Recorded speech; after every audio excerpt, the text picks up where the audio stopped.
Assalamualaikum warahmatullahi wabarakatuh. Selamat pagi, siang, sore, malam semuanya. Perkenalkan, saya Hilal Fadila dari Teknik Elektro Universitas Mula Warman Angkatan 2020 dengan NIM 2009076015. Jadi pada video kali ini saya akan menjelaskan salah satu jurnal yang sudah saya baca sebagai tugas akhir atau sebagai pengganti ujian akhir semester mata kuliah kecerdasan buatan.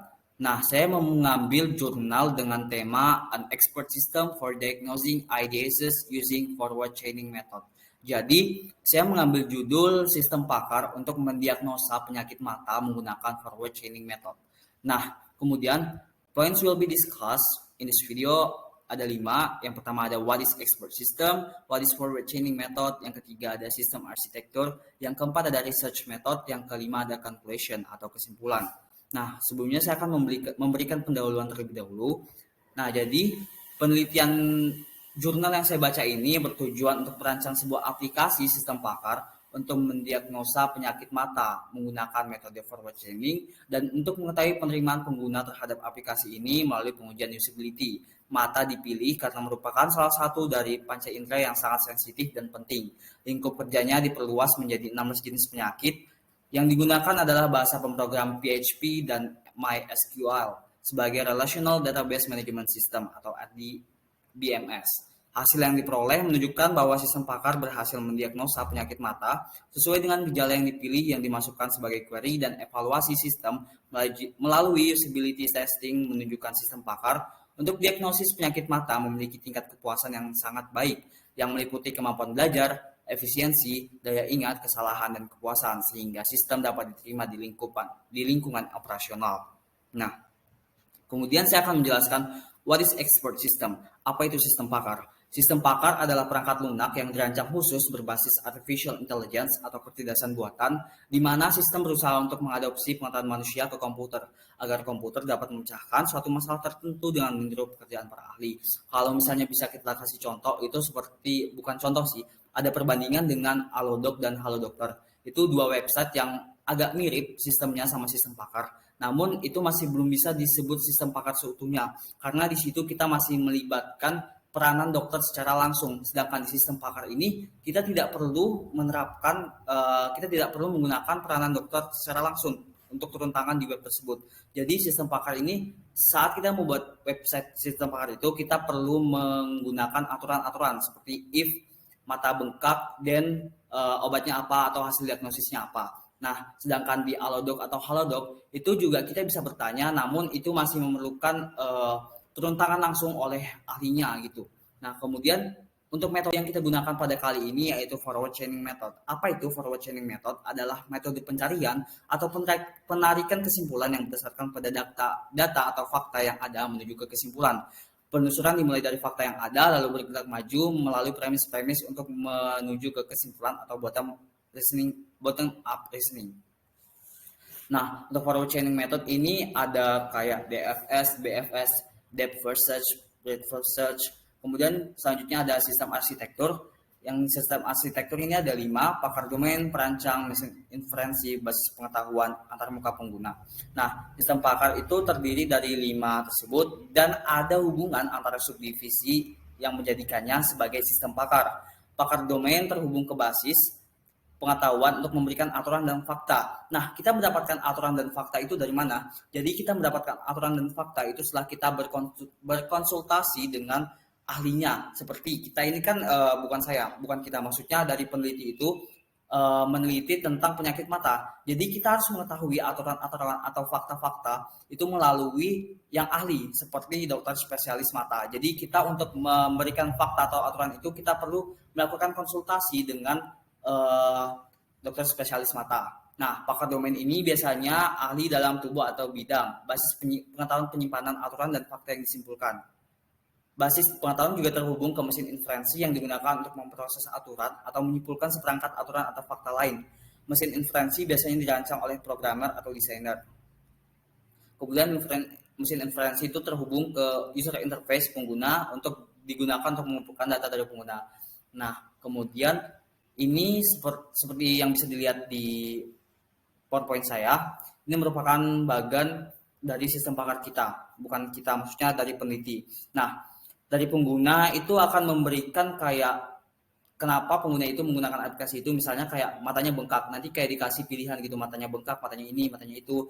Nah, kemudian itu nanti akan bertemu dengan user interface. Kemudian dari kesimpulan mesin itu mendapatkan dasar pengetahuan dari domain ahli. Nah, jadi semua bagan-bagan yang di sini itu berkesinambungan gitu, ada hubungannya antara langsung. Jadi misalnya saya mempunyai penyakit mata, mata saya bengkak. Nah, saya menggunakan sistem pakar ini untuk mendapatkan hasil diagnosis kenapa sih mata saya bengkak, dan saya akan mendapatkan apa namanya kayak saran gitu untuk apa selanjutnya. Nah, jadi saya membuka sistem pakar, saya bertemu dengan user interface-nya atau antar mukanya, kemudian saya isi-isi sesuai dengan data saya, kemudian uh, dari mesin itu akan memberikan kesimpulan. Kesimpulan itu didasari dasar pengetahuan dari domain ahli. Domain ahli di sini adalah dari dokter spesialis mata. Kemudian dari dasar pengetahuan itu akan memberikan saran dan penjelasan kepada pengguna saya dan muncul di interface itu, user interface. Nah, kemudian untuk research method atau metode penelitian yang digunakan oleh peneliti dari jurnal ini, itu yang pertama ada studi pendahuluan. Pada tahap ini, penulis mengumpulkan informasi, bahan kajian, dan sumber data yang berkaitan dengan sistem pakar.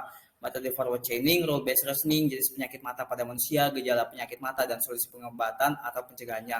Seperti yang saya bilang sebelumnya, jadi kita di sini sangat memerlukan peranan penting dari dokter spesialis mata agar kita mengetahui sebenarnya ada berapa jenis mata, dan juga bagaimana sih cara solusi dari tiap-tiap penyakit itu dan juga cara pencegahannya. Nah, kemudian ada data jenis penyakit mata, gejala penyakit mata, informasi penyakit, dan solusi yang diberikan.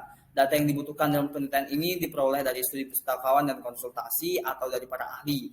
Ahlinya itu dari dokter spesialis mata tentu saja, karena kita mengambil sistem pakar penyakit mata gitu.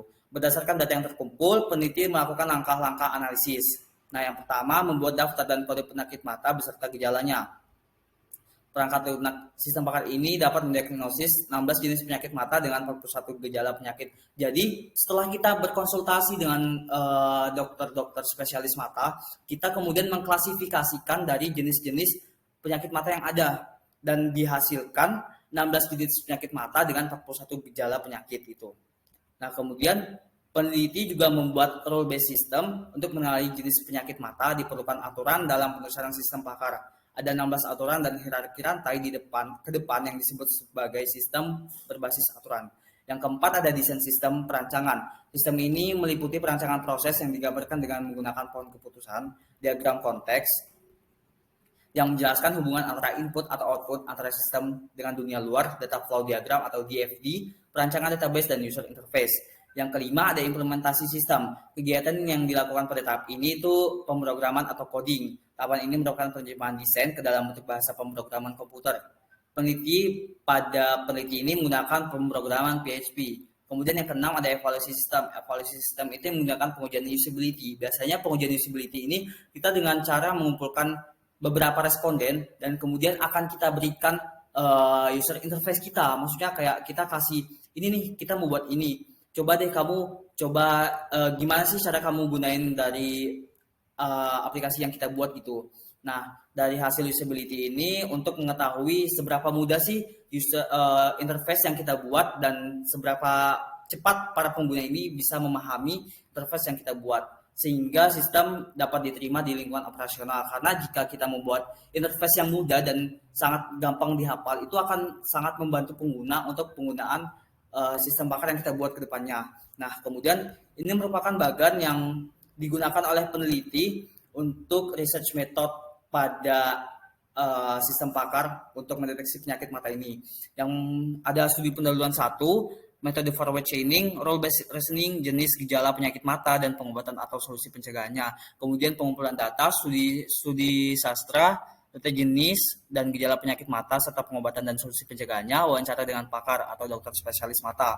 Untuk analisis data, memberi kode jenis dan gejala masing-masing penyakit mata, membuat tabel pengetahuan, membuat role based system. Kemudian ada perancangan sistem, perancangan proses, diagram konteks dan aliran data, perancangan basis data, penerapan, pemrograman codingan dengan PHP dan MySQL, habis itu evaluasi sistem, usability testing, dan kesimpulan. Nah, Untuk usability testing yang dilakukan oleh peneliti di sini lumayan bagus dan lumayan bisa diterima oleh pengguna. Tapi sebelumnya saya akan menjelaskan apa sih sebenarnya usability testing itu. Usability testing adalah tingkat kemampuan perangkat lunak untuk membantu pengguna dalam menyelesaikan suatu tugas.